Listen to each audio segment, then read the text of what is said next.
Thought of the day: reading informative news is the first step toward becoming an informed citizen. 1. Tamil poet and lyricist R. Varamuttu has been honored with the 60th Jnanpith Award. He has become the third Tamil literator to receive this honor. Varamuttu had previously received the Sahitya Akademi Award in 2003.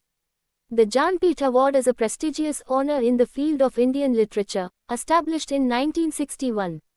2. The Karnataka government has announced the establishment of India's first government-run artificial intelligence (AI) university in Bengaluru.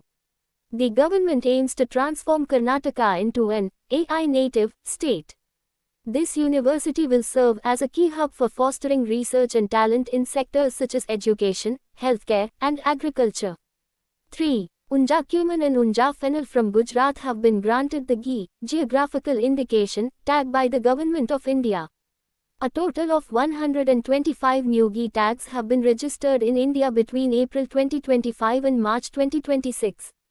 The country now has a total of 822 GI tags. Uttar Pradesh continues to lead the country in terms of total registrations, followed by Tamil Nadu.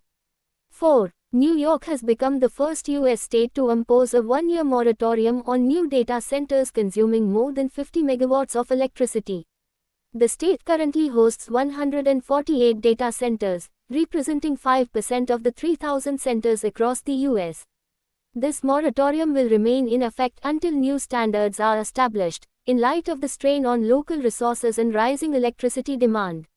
5. Ukraine and 10 Western nations have jointly announced an air defense alliance named Project Freya. This alliance aims to develop an integrated missile defense shield for Europe to mitigate the threat posed by Russian ballistic missiles.